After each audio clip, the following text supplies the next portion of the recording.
Olá, pessoal, boa noite! Sejam bem-vindos a mais um encontro aqui do canal Educação. Sou Jorge Soares, professora aqui da turminha de vocês. Para quem não me conhece ainda, estou aqui para fazer a aula de vocês. Sou professora de Educação Física, esse horário de Educação Física, tá certo? Galera aí de Elisbon Veloso, Napoleão Oeiras, Tanque do Piauí, sejam bem-vindos! Bora lá, bora começar a nossa aula. Tá? Hoje nós vamos falar de quê, galera? De danças folclóricas, ok? Meu povo, olha o que eu trouxe aqui para vocês, tá? Então, nós vamos trabalhar as danças folclóricas e o nosso objetivo é identificar os principais movimentos das danças brasileiras. Falei danças folclóricas, foi? Não acredito, foi?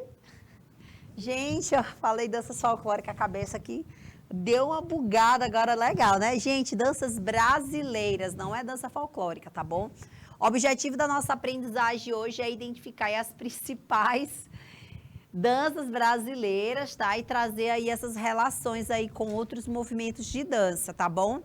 A gente vai observando aí quais esses movimentos vão se encaixando. Galera de Oeiras, galera de Tanque do Piauí, galera de Oeiras, né? De Elisbon Veloso e o Napoleão, sejam bem-vindas. Tem um polo aí que tá só com umas letrinhas que não dá pra gente saber que polo é esse, tá bom? Mas, de qualquer forma, sejam bem-vindos. É com muito prazer que a gente vai começando essa aula, ok? Minha gente, não tem como a gente falar de... Não tem como falarmos de dança brasileira sem falar do samba de gafieira, não é? Então, minha gente, eu sempre falo que falar de dança é fácil, mas ao mesmo tempo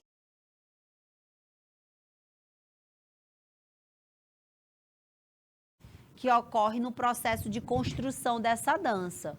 Tá? Então, falar de dança é entender toda a história, todo o processo que arquiteta essa dança.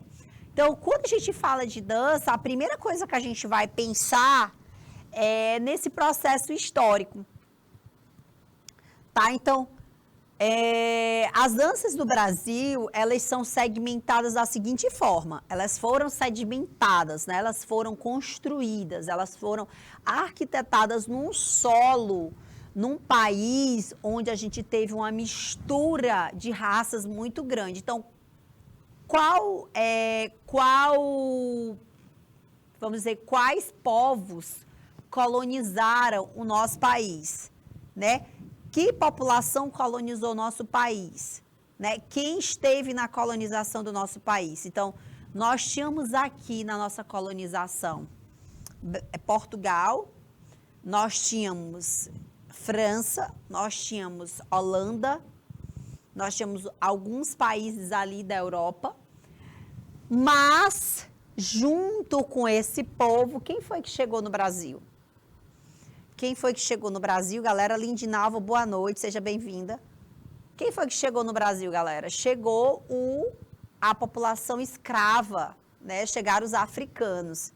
E, gente, muito do que foi trazido da Europa para o nosso Brasil teve a interferência dos escravos, né? Os escravos, eles colocaram muito na nossa cultura. Eles colocaram muito nas nossas danças, ao ponto que eu gosto de falar que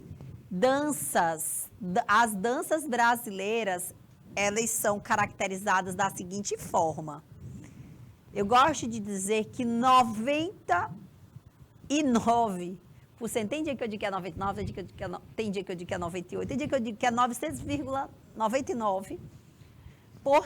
Das nossas danças, elas têm uma raiz africana. Uma raiz africana. Aí vocês vão me perguntar, professora, esse valor é muito, não é não? É muito, mas é o real. Tá? Então, a nossa Landia, boa noite. Acho que é Lândia, né? Boa noite, de Betânia. Seja bem-vinda. Então, galera, se a gente for falar, galera de Rio Grande, Santa Rosa, que acabou de entrar, sejam bem-vindos.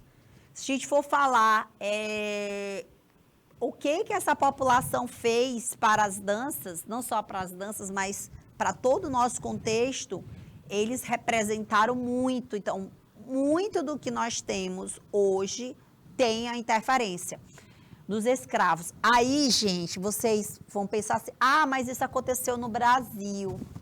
Foi só no Brasil, não, viu?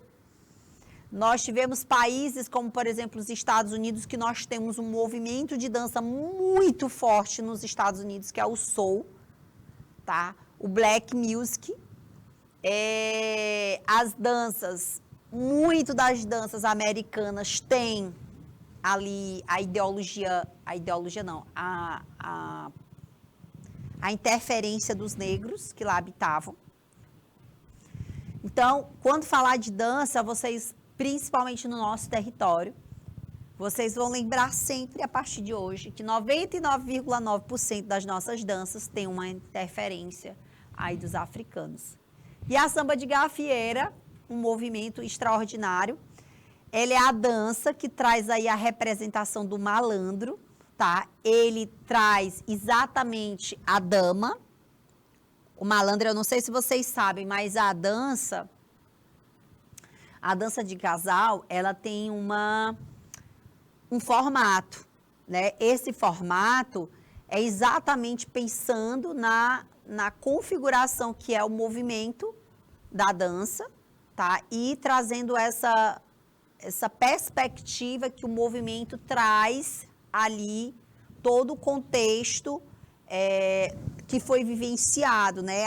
Até um detalhe também, gente. A dança, ela é conduzida por quem, né? Então, só relembrando aqui, antes a gente falar de samba da gafieira, todo o contexto histórico da dança de salão. Quando que a dança de salão foi criada, né? Quando que ela foi idealizada? Por que que ela foi idealizada? Em que situação a dança de salão foi criada? A gente já falou aqui nessa sala, né? Então, antes de falar da samba de gafieira, eu quero que vocês tragam aqui para a nossa aula. Quando que foi criada, por que que foi criada e qual é a perspectiva disso? A galera de Alesbongo, Napoleão, Oeiras, Rio Grande, Santa Rosa e Tanque. Quando a dança de salão foi criada? E tem um detalhe, através disso, né, através dessa construção da dança de salão, nós temos um papel muito importante da dança de salão, que é a condução da dança, né? Então, quem conduz a dança de salão? Vou deixar aí 2 minutos, vocês vão relembrar aí na sala e colocar no chat aí para a gente poder discutir aqui na sala, certo? Vamos lá.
Gente.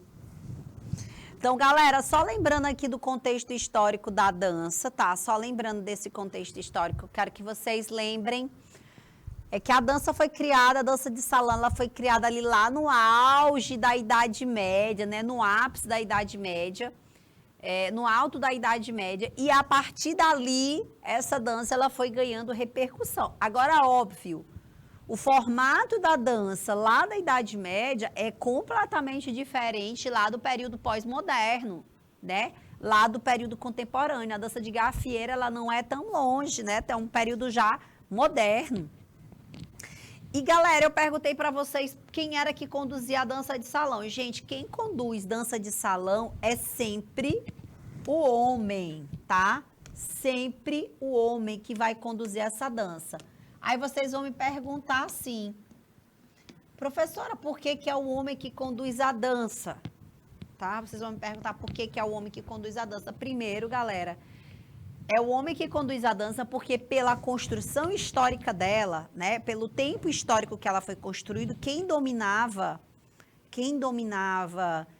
esse contexto era os homens, né? Os homens eram soberanos, né, em relação às mulheres. Então, tinha realmente toda a característica de poder do homem, demonstrando esse poder. E o samba de gafieira é exatamente uma dança onde o malandro, ele vai o tempo todo desfilar com essa parceira, com essa dama, dando espaço ali para ela se deslocar, para ela se movimentar. E, ao mesmo tempo, ele vai impedindo aí uma aproximação de qualquer outro homem, tá? Porque ele vai, vamos dizer, ele lança a dama, depois ele puxa a dama para os seus braços. E é exatamente isso que o o samba de gafieira faz.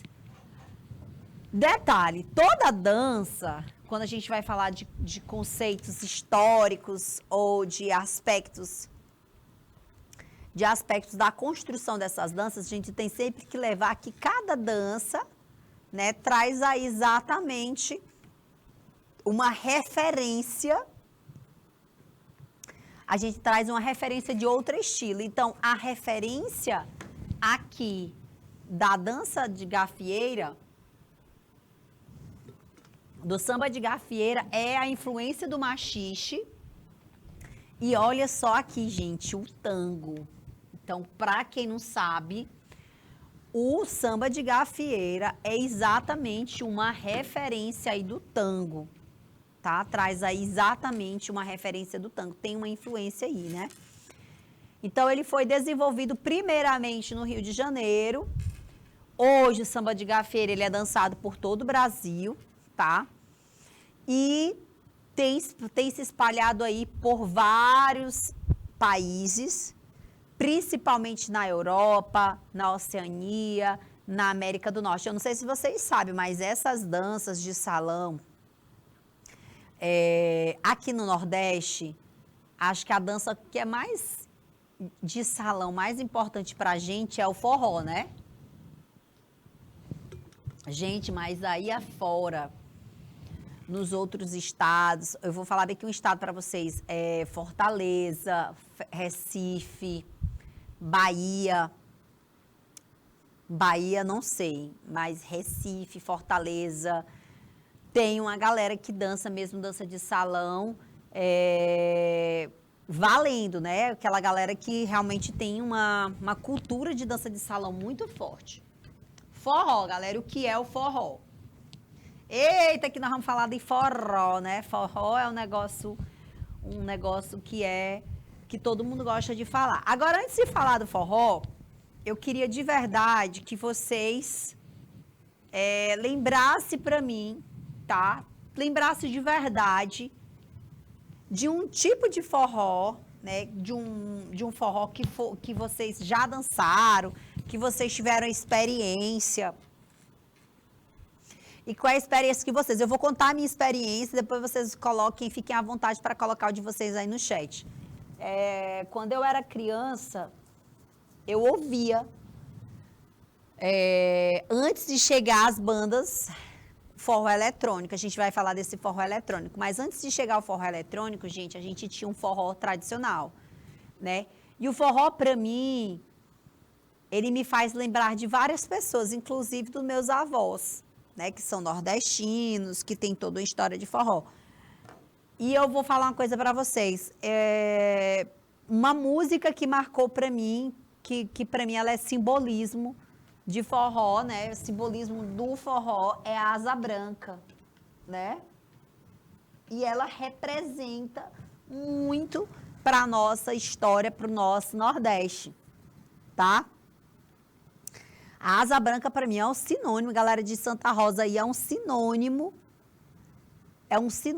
de tradição, é um sinônimo de história, tá? Mas, falando de forró, eu quero que vocês digam aí pelo menos uma música que vocês conhecem de forró aí, bem antigo, que tenha marcado a vida de vocês, a minha Asa Branca.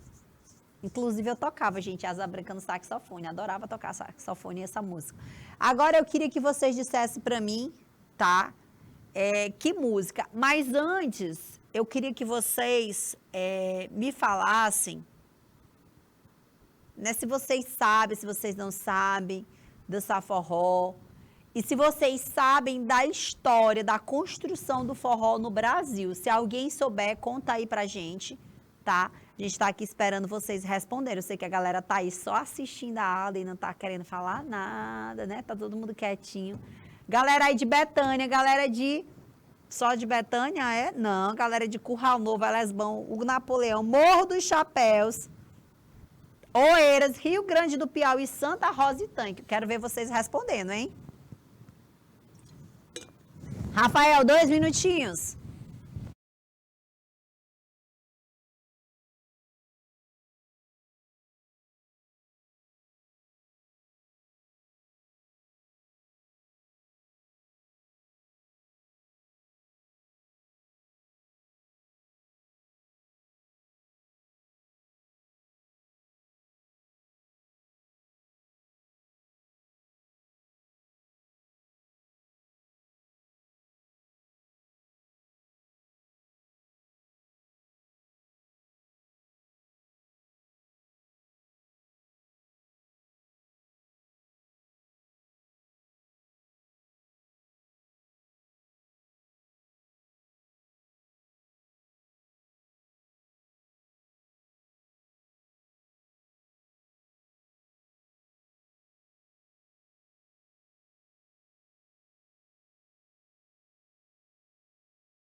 Eita, gente, a Asa Branca aí, né? Quando olhei a terra ardente, né?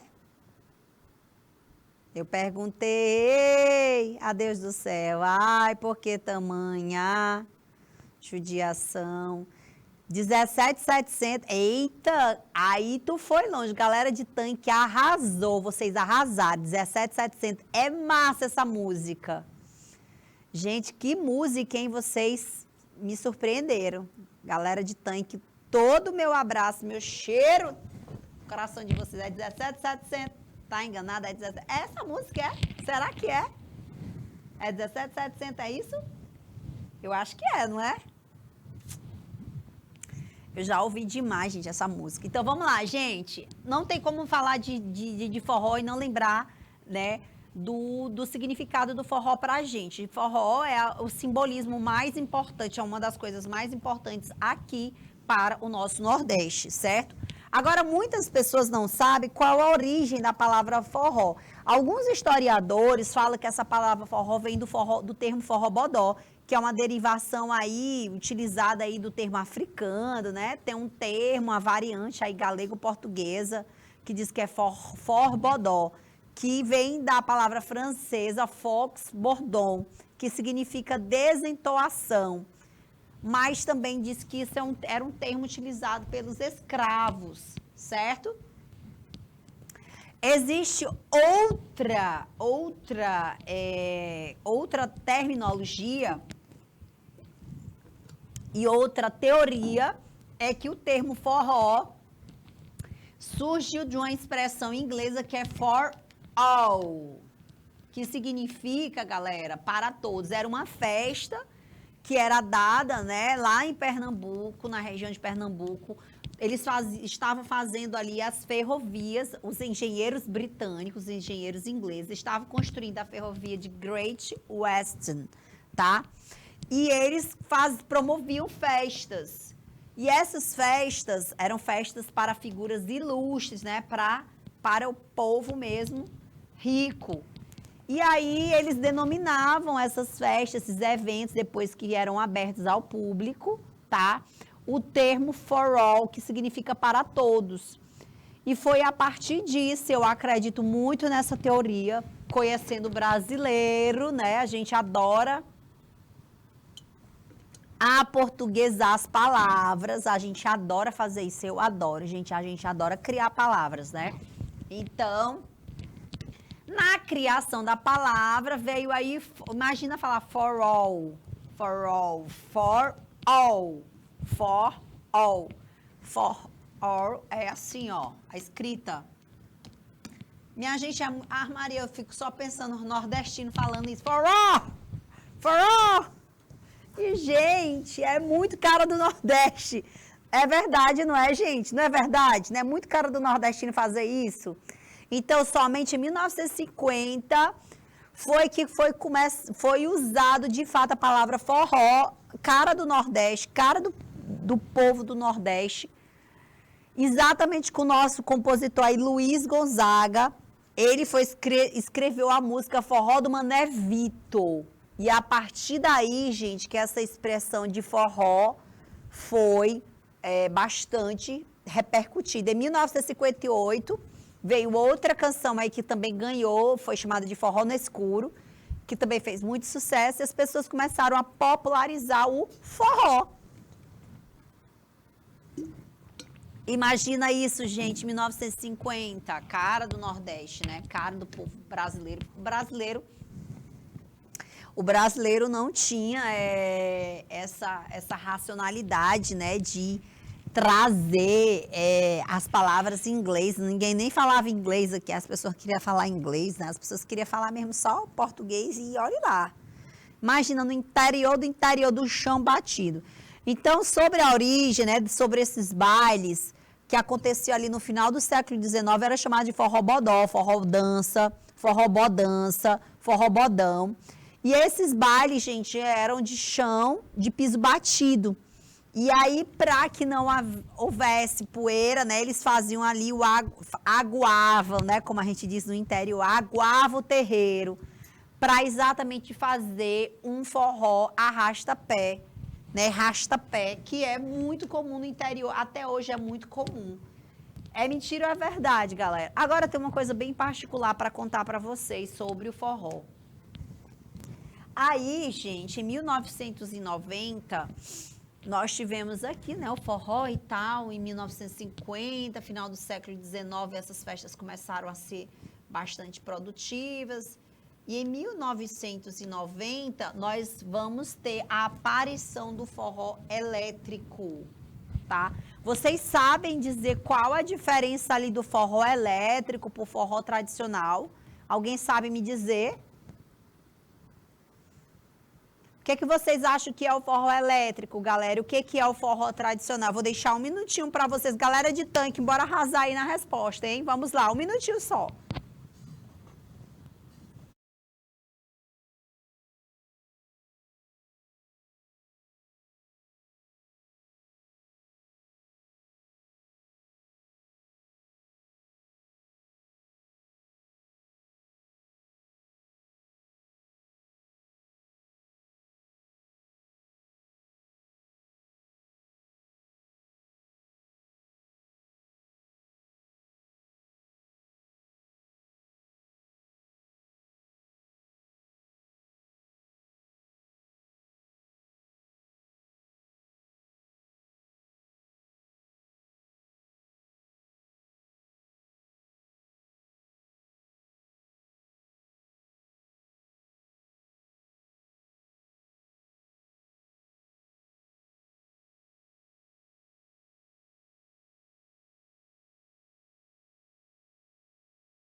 Forró bodó, vem pra lá do Caicó. Ó, mana, deixa eu ir embora, Rafael.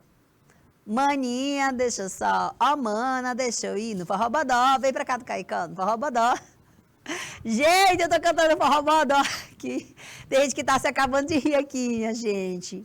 Galera, é o seguinte, então, 1990, nós tivemos aí a introdução, né? A galera de Lindinalva tá dizendo que tá com um probleminha técnico de internet, né? Como consigo compreender, certo? Aí, galera, é o seguinte, nós tivemos aqui em 1990 a aparição do forró elétrico, tá? Com a primeira banda de forró elétrico, que foi o Mastruz com Leite, 1990. Acredito que ela ali por volta de 1889, 1990. Me lembro bem que em 1990 eles começaram a lançar, aliás, lançaram ali o primeiro disco, né? LP. Para quem não sabe o que é LP, gente, é um disco de vinil, né? E aí o forró Mastruz com Leite foi a sensação. O forró tradicional, ele era composto só de zabumba, triângulo e sanfona, certo? E o forró eletrônico, ele veio trazendo aí outras características. Ele trouxe guitarra, teclado, bateria, trouxe instrumento de sopro como saxofone, tá? O primeiro sopro que apareceu foi o sax, depois eles colocaram outros, o metal, que depois as bandas ficaram mega estilizadas, né? E aí, minha gente, em 1900, o Emanuel Gugel, que foi o cara que idealizou o Forró Mastruz com Leite, ele criou uma empresa de forró, né?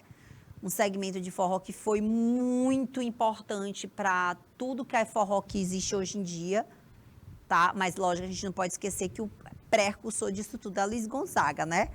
Mas ele queria um forró mais estilizado, um forró que trouxesse, tão tal que o Mastruz com Leite não trazia só músicas românticas. O Mastruz com Leite trazia músicas românticas, mas trazia também muito músicas, como é que eu posso dizer? Músicas que contavam a história do Nordeste, né? Tinha uma música que eu gostava quando era criança, né? Que cantava assim: eu sou a flor do mamulengo, me apaixonei por um boneco. E tinha tem outras, lá onde canta o Sabiá, que é uma música linda, que é assim: eu vou te levar onde canta o Sabiá. E essa música é muito linda, né? Fora todas as outras canções que traziam as questões do Nordeste. Mas o bem legal dessa época do Forró Mastruz com Leite é que eles tinham as canções que eram legais, que eram de romance, né? Que traziam uma pegada mais romântica, mas tinha muito ainda do cenário nordestino, né? Bem diferente do cenário atual, por isso que muita gente gosta do forró das antigas. Porque o forró das antigas traz exatamente é um tipo de forró que não tem mais hoje. Que é um forró que tem aí, que tem letra, que tem poesia, né? Que a gente não pode deixar de dizer que tem músicas que são extremamente poéticas, né? E é muito legal. Inclusive, Mastro Esculete cantava até música. Teve uma época que o Mastro Esculete fez canções, né? Fez homenagens ao Luiz Gonzaga. Teve vários CDs que eles fizeram, principalmente os juninos, né? Que trazem as canções juninas.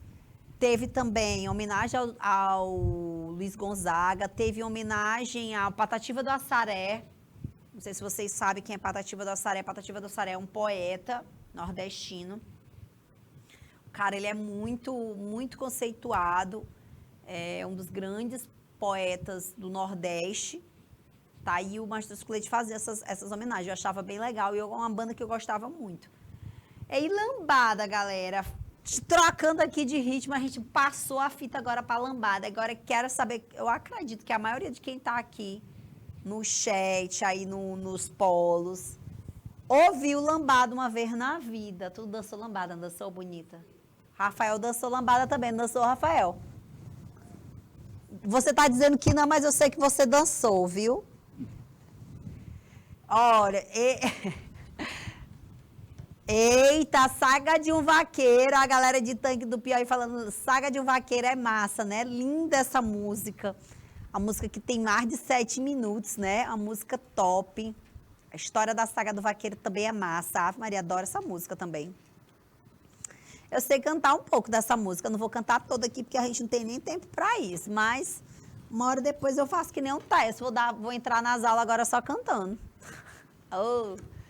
Coisa, eu como cantora sou ótima professora, né? Vamos lá, gente. Então, lambada. E considerado um subgênero? Ah, muito bem. Bora lá, galera. A lambada nasceu de um ritmo, né? Nasceu ali do forró, do carimbó, da cúmbia e do merengue, que são músicas latinas. Então, ali no finalzinho de 1989, foi o auge da lambada, tá? E isso ficou muito forte na Bahia.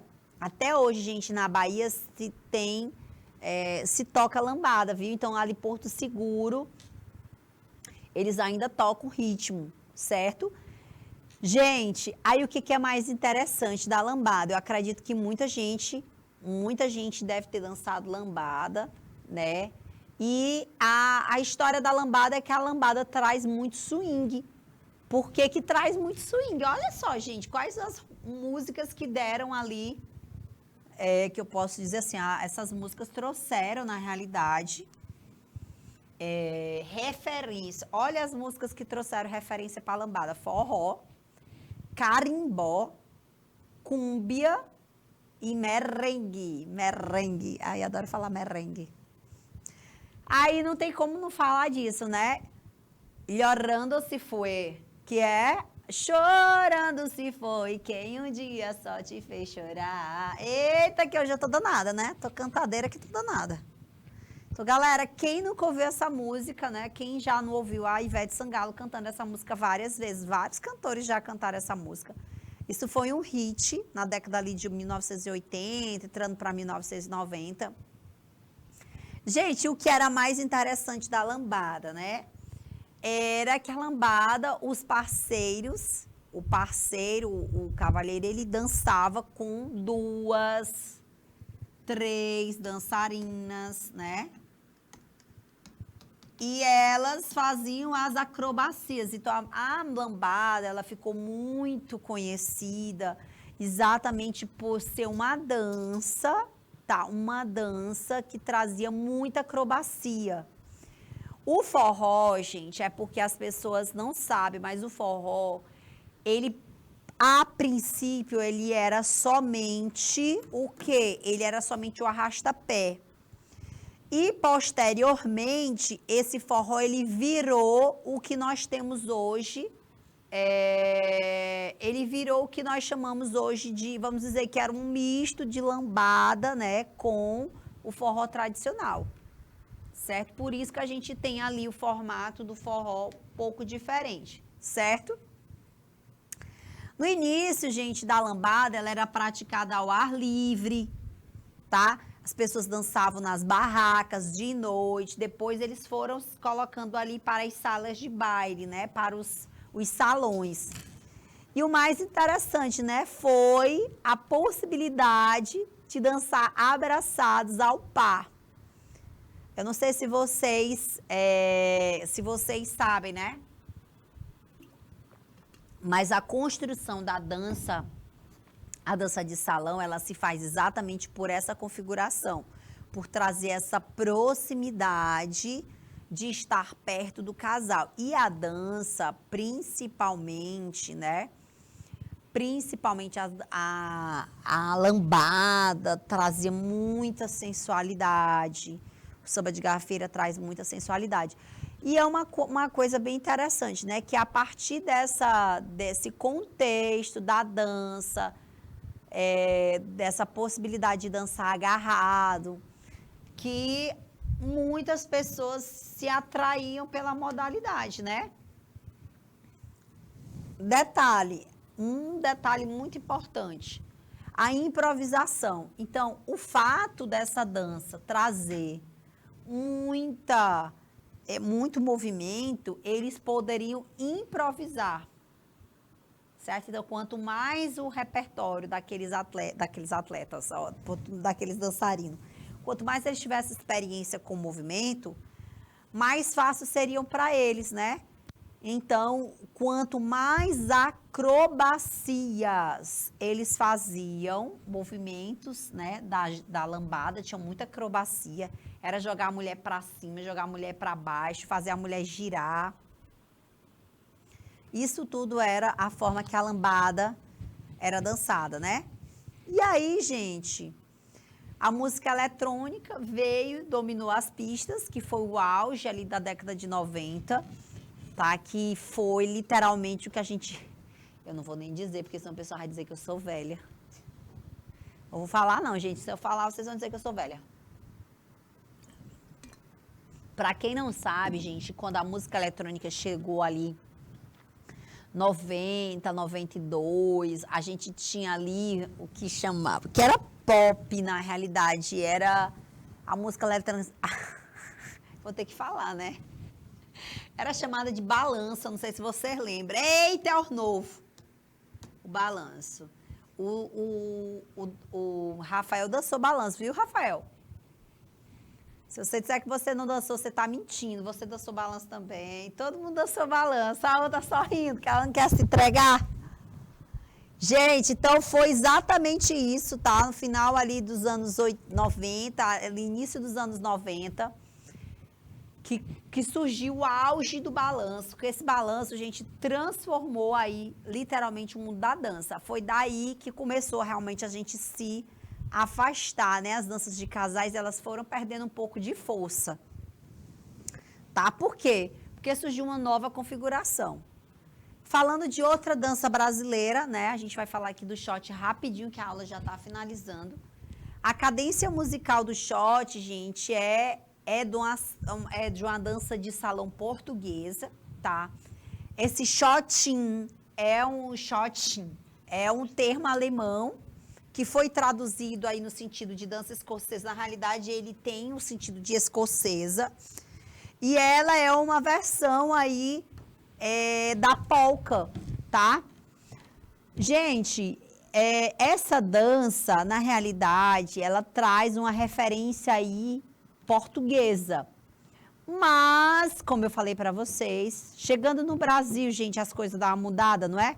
Então, aí teve a influência aqui do shot dos africanos. E a partir disso, com toda a influência dos africanos, com toda a influência do povo que já residiu no Brasil, essa dança ela teve aí uma alteração aí no seu, vamos dizer, não no seu formato, mas teve aí o gingado, toda a configuração da população que aqui morava. E aí eles foram aperfeiçoando a coreografia, trazendo um pouco mais de ginga, um pouco mais de molejo. Gente, o mais engraçado, né, que as danças europeias, elas são mais, vamos dizer, elas eram muito fechadas, não tinha tanto molejo. Aí vem o pessoal da África, olha só que louco, né? Aí veio a galera da África, um povo que tinha muito movimento corporal. E esse movimento corporal, eles começaram a colocar dentro das danças e o povo começou a achar interessante e gostar. E foi aí que foram trazendo as adaptações nas danças, que é muito interessante. E deixou as danças mais leves, as danças mais bonitas, né? Com mais molejo, mais significado. Enfim, é sobre isso e tá tudo bem, né? Então, galera, finalizamos a aula de hoje. Eu queria desde já agradecer a participação da galera de Tanque, que arrasou hoje na aula, né? Galera de Elesvão, Hugo Napoleão, Miguel Leão, Morro do Chapéu, Oeiras, Rio Grande, Santa Rosa e Tanque, ó. Beijo, boa noite, galera, que tá no YouTube, Max, Lindinalva, Conceição, Lândia, sejam bem-vindos, né? E a gente vai, fiquem aí agora com a próxima aula, a gente vai se encontrar na próxima semana, tá certo? Beijo, beijo, tchau, tchau, até mais.